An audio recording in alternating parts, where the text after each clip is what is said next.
Hello everyone. आज हम इस वीडियो में लेसन नंबर 3 बिजनेस एनवायरनमेंट का जो टॉपिक लेने जा रहे हैं that is related with the managerial responses towards the business environment. मैंने मीन्स इसका कि जो बिजनेस एनवायरनमेंट में जो चेंजेस आ रहे थे, हमारी न्यू इकोनॉमिक पॉलिसी आ गई थी, बिजनेस एनवायरनमेंट टोटली चेंज हो गया था। उसके लिए जो मैनेजरियल रिस्पॉन्सेज हैं, कंपनीज में जो मैनेजर्स चेंज करने जा रहे हैं, वो कौन कौन से चेंजेस उनके एटीट्यूड में आए थे। Now the first one is diversification. They understood कि एक प्रोडक्ट से मार्केट में स्टे करना बहुत मुश्किल है, तो इसलिए उन्होंने अब मल्टीपल प्रोडक्ट्स बनाने शुरू किए so that in many fields they can enter and they can stay in the market. Example आपको समझने के लिए सबसे इजी रहेगा रिलायंस का। रिलायंस आप हर जगह इसके प्रोडक्ट्स देखते होंगे, हर फील्ड में आपको इसकी एंट्री दिख जाती होगी। फॉर एग्जाम्पल अगर आप रिलायंस डिजिटल में चले जाइए, it is going to deal in the all electronic products. इसकी कॉस्मेटिक्स के अपने प्रोडक्ट्स हैं, फैब्रिक में ये डील कर रहा है, ग्रोसरी और ग्रीन वेजिटेबल्स में ये डील कर रहा है। और दूसरा जो आजकल आप देख रहे होंगे कि इसने अपनी जियो के नाम से फाइबर केबल भी लगा रखी है फॉर द इंटरनेट अवेलेबिलिटी। तो इसका मतलब एक ये प्राइवेट सेक्टर का यूनिट होकर इसने इतने प्रोडक्ट्स में डील किया, इतने फील्ड्स में एंट्री ले ली। अब दूसरे पब्लिक सेक्टर का एग्जांपल ले लीजिए, भेल। भेल is Bharat heavy electricals limited. ये तो प्राइवेट सेक्टर का यूनिट था, प्राइवेट सेक्टर का तो काम ही यही है कि इसे सबसे ज्यादा प्रॉफिट अर्न करना है। लेकिन अब ये पब्लिक सेक्टर के यूनिट्स भी ये मानते हैं, PSU means public sector units, कि इन्हें अगर मार्केट में स्टे करना है तो इन्हें मल्टीपल प्रोडक्ट्स में डील करना होगा। भेल एक पब्लिक सेक्टर यूनिट होते हुए भी देखिए कितने ज्यादा प्रोडक्ट्स में है। One is the thermal power plants, जहां पर कोयले से बिजली बनती है बेटा।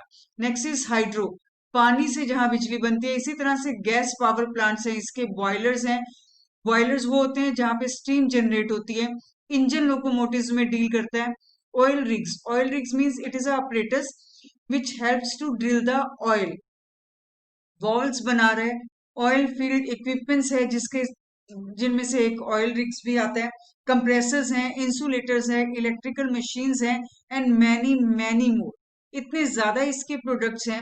इट मींस इसको भी ये पब्लिक सेक्टर यूनिट जो भी प्रॉफिट अर्न करना चाहेगा, either it is the public sector unit और private sector units, if they want to earn the profits they now feel the managers feel that they have to enter in the multiple projects, जिसे हम कहते हैं कि diversification में enter होना है बेटा।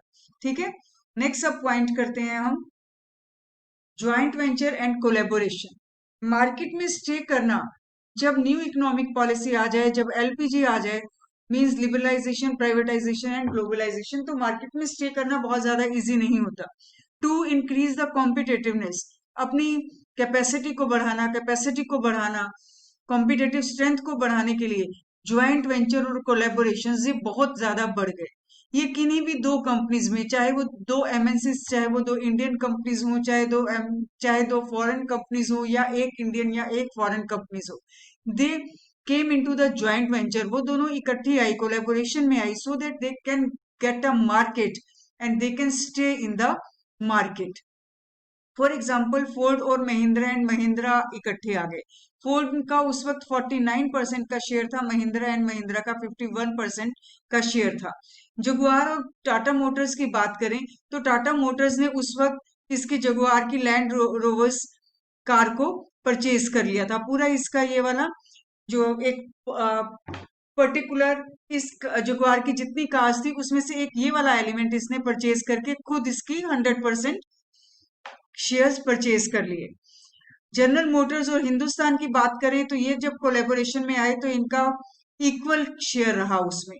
तो इस तरह से ज्वाइंट वेंचर में इन्होंने अपनी कॉम्पिटेटिव स्ट्रेंथ को बढ़ाया, so that they can give the more competitiveness, they can show their more capacity to the market and they can satisfy the customers in the best manner. Next point था brand building. अब managers को समझ आ गया था कि without assuring about the brand, without giving the assurance about the quality, they cannot stay in the market. Brand building क्या होता है? ब्रांड का अगर आप सिंपल वर्ड लोगे, मार्केटिंग मैनेजमेंट में ब्रांड का मीनिंग आप करोगे, it is the assurance of quality. अब मैनेजर्स को ये समझ आ गया था कि ब्रांड बिल्डिंग करना होगा, एक हमें एश्योरेंस देनी होगी that definitely the quality, same quality, good quality is going to be delivered. तो इसके लिए उन्हें क्या करना होगा, और स्पेशली ब्रांड बिल्डिंग चाहिए होती है जब हम बात करें ड्यूरेबल प्रोडक्ट्स की, बिकॉज जो हमारे ड्यूरेबल प्रोडक्ट्स नहीं है they are consumed very easily and very quickly, उनके लिए बहुत ज्यादा ब्रांड बिल्डिंग की जरूरत नहीं पड़ती है। पर जो ड्यूरेबल प्रोडक्ट्स हैं, जो ज्यादा टाइम तक कंज्यूमर्स के साथ रहते हैं, वो बार बार कंज्यूमर्स उनको, अगर वो एक अच्छी क्वालिटी का होता है तो definitely it is giving the positive image regarding the product, और अगर वो एक बार खराब निकल जाए the customers will never like to go for that product. तो इस चीज के लिए उन्होंने ब्रांड बिल्डिंग को, उसकी नेसेसिटी को समझा, और उसके लिए ब्रांड बिल्डिंग के लिए उन्होंने एग्रेसिव एडवर्टीजमेंट और प्रमोशनल टेक्निक्स का सहारा लिया। Aggressive advertisement and promotional techniques means advertisement के थ्रू उन्होंने कस्टमर्स को बताया that how they are going to give a better quality, what are the extra services that they are going to provide with the product. जो उसके बाद उन्होंने customer care की services होंगी, वो कौन कौन सी इनके लिए सर्विसेज होंगी, अगर आप बात करें कि उनके लिए स्कीम्स वो कौन कौन सी लॉन्च करेंगे, everything is regarding the brand building so that they can assure the better services and the better quality in comparison to the competitors। तो ये हो गया हमारा ब्रांड बिल्डिंग। नेक्स्ट पॉइंट है हमारा use of the latest technology. अब competition बढ़ रहा था, तो उसके साथ ये जरूरी हो गया था कि कस्टमर्स को सेटिस्फाई करने के लिए बेटर क्वालिटी के साथ साथ लेटेस्ट टेक्नोलॉजी के भी प्रोडक्ट्स प्रोवाइड करने होंगे। यहाँ पे लेटेस्ट, जैसे हमने कहा कि ब्रांड बिल्डिंग के लिए हमें ड्यूरेबल प्रोडक्ट्स ज्यादा जरूरी होते हैं, उसी तरह से टेक्नोलॉजी की जहां हम बात करें तो हम कहते हैं उसकी सबसे ज्यादा जरूरत है हमें आईटी सेक्टर में। आईटी सेक्टर में क्यों, इंफॉर्मेशन टेक्नोलॉजी के सेक्टर में ही क्यों, क्योंकि यहाँ पर टेक्नोलॉजी इतनी क्विकली बदल रही है, इतनी रैपिडली इसमें चेंज आ रहा है। जैसे आपको पिछले हमने वीडियोस में भी बताया था कि आज अगर हम एक मोबाइल लेके आते हैं, एक टेलीविजन लेके आते हैं, नेक्स्ट मंथ कोई न्यू टेक्नोलॉजी मार्केट में होती है, और वो न्यू टेक्नोलॉजी ही एक उस वक्त मार्केट शेयर उसका अपना बना रही होती है, एक मार्केट कैप्चर कर रही होती है, और पुराना प्रोडक्ट वो धीरे धीरे ऑब्सोलीट होने लगता है, right. So it is there in the matter of computers, mobiles, laptop etcetera, क्योंकि इनकी विंडोज, इनकी जो फीचर्स हैं वो बहुत जल्दी चेंज हो रहे हैं। So the use of latest technology, it was must now and it was realised by the managers. Next point करते हैं improved compensation level. Compensation level की बात करते हैं तो यहाँ पे इसका मीनिंग होता है सैलरी प्लस इंसेंटिव्स।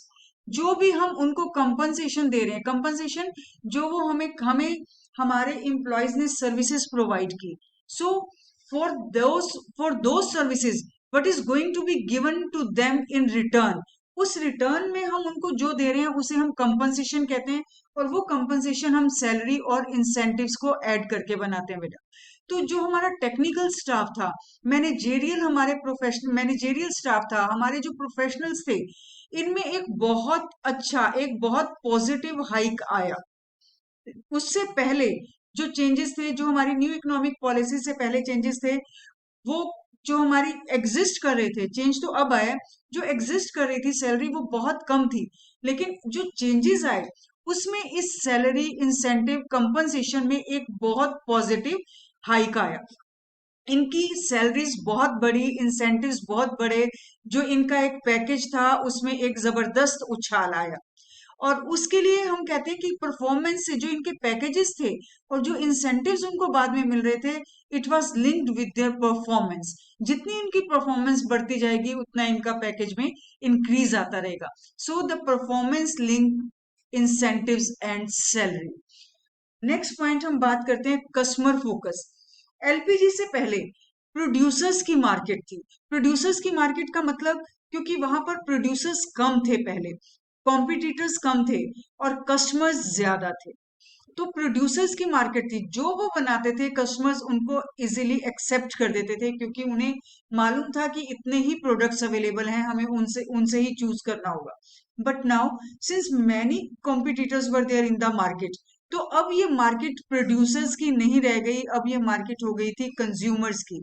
मतलब क्योंकि बहुत सारे प्रोड्यूसर्स आ गए थे, प्रोडक्शन अब बल्क में होने लगी थी, तो इसलिए उनको वही बनाना था जो कंज्यूमर्स की रिक्वायरमेंट है। अगर वो उस रिक्वायरमेंट के हिसाब से नहीं बनाएंगे तो डेफिनेटली कंज्यूमर किसी दूसरे प्रोड्यूसर की प्रोडक्ट को परचेज कर लेगा। तो इसी लाइन में आगे चलते हुए उन्होंने अपने कस्टमर्स के लिए 24x7 customer care centres provide किए, क्योंकि एक तो उन्होंने प्रोडक्ट बिल्कुल उनकी मर्जी के हिसाब से बनाने लगे, उनकी रिक्वायरमेंट के हिसाब से बनाने लगे, उनकी डिमांड के हिसाब से बनाने लगे, और उसी के साथ उन्होंने उनको एक बेटर सर्विसेज प्रोवाइड शुरू की, जिसमें उनके टोल फ्री नंबर्स थे, जब चाहे कस्टमर्स उनको कांटेक्ट कर सकते थे if they are feeling any problem regarding the product. और इसी में और आगे बढ़ के उन्होंने पब्लिक रिलेशन, इस एक मैनेजर की पब्लिक रिलेशन डिपार्टमेंट की शुरुआत की। पब्लिक रिलेशन का मतलब यहाँ सिर्फ कंज्यूमर से या पब्लिक से रिलेशन नहीं होता है, आप इसे मार्केटिंग मैनेजमेंट में डिटेल में जाके करोगे। पब्लिक रिलेशन का मतलब होता है that maintaining a very good relation with the consumer, with public, with government, with media, इन सब से एक बहुत अच्छा रिलेशन रखना, ताकि इनकी एक इमेज जो है वो बहुत बेटर बन सके। तो एक पब्लिक रिलेशन की यहाँ से शुरुआत हो चुकी थी, and it is a very important element of the business. तो ये सारे जो चेंजेस थे ये हमारे 1991 के बाद आए। जैसे जैसे बिजनेस एनवायरनमेंट चेंज होता गया, उसी के साथ साथ हमारी मैनेजमेंट का एक एटीट्यूड बदलता गया, उनके रिस्पॉन्सेज बदलते गए। वो जो प्रोड्यूसर्स की मार्केट थी वो कंज्यूमर्स की हो गई, कंपनसेशन में उनके चेंज आए, मल्टीपल प्रोडक्ट्स वो बनाने लगे, राइट। तो इन सब चेंजेस के साथ मैनेजेरियल एटीट्यूड और वर्किंग एटीट्यूड एकदम चेंज हो गया। इस वीडियो में बस इतना ही। नेक्स्ट वीडियो में मिलेंगे हम एक नए टॉपिक के साथ। Thanks to all of you.